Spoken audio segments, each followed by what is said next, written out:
bermacam-macam bahasa. Saya sudah belajar bahasa 8 bahasa.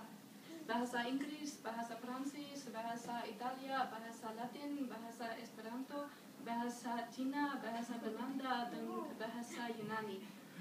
Sekarang saya belajar bahasa Indonesia. Tapi saya baru mulai. Saya mulai belajar bahasa Indonesia tanggal 21 April.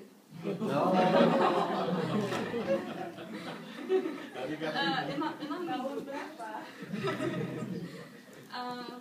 Saya tahu bahwa saya tidak bisa menang lomba pidato.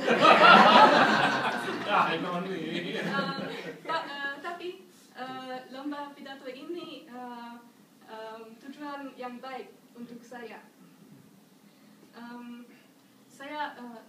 Sekarang saya ingin berbicara tentang bagaimana caranya belajar bahasa.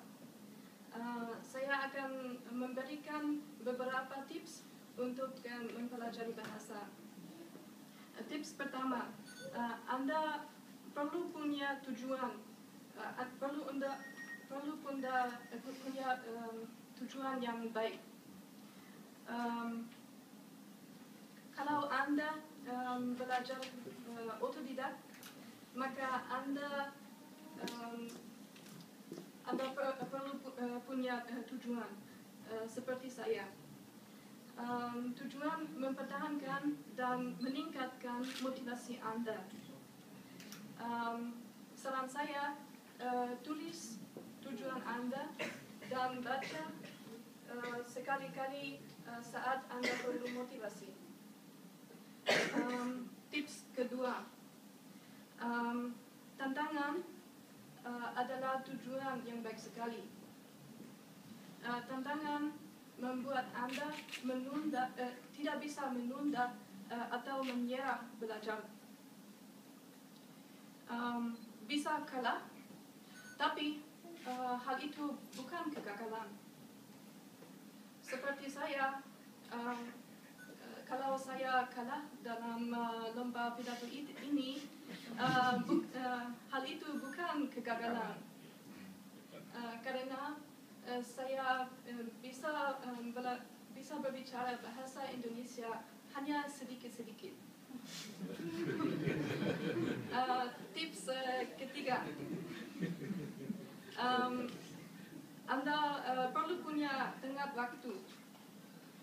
Tenggat waktu misalnya lomba atau ujian atau melakukan perjalanan ke negara bahasanya Anda belajar. Tenggat waktu mengkondisikan Anda agar belajar lebih giat. Anda ingin belajar hari ini juga, dan besok, dan lusa, dan setiap hari. Tips keempat, jangan mempelajari buku yang membosankan. Jika Anda tidak senang jam belajar, maka Anda bisa membenci bahasa. Jika Anda senang jam belajar, maka Anda lebih sering, lebih lama, dan lebih banyak belajar. Saran saya, gunakan aktivitas yang membosankan, yang menyenangkan. Ya, menyenangkan.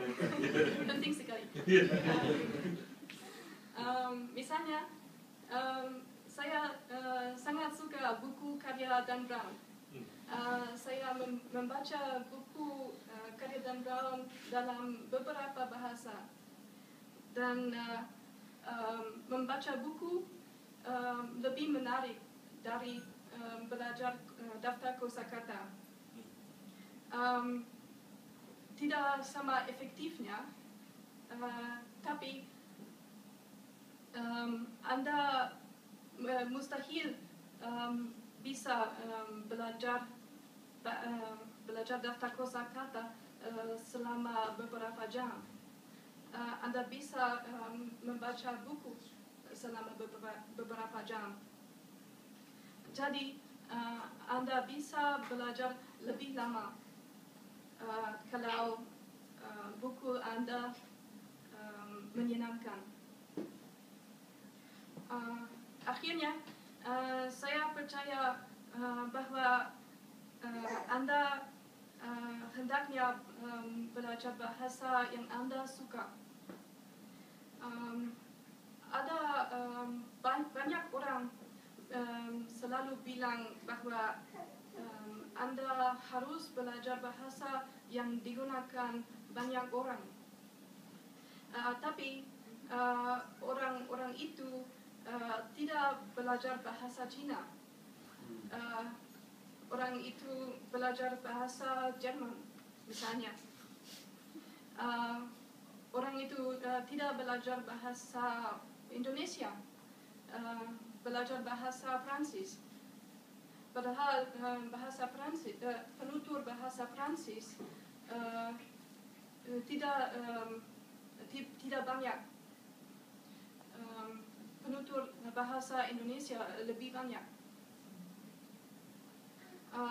Jadi ada alasan lain, ada alasan pribadi.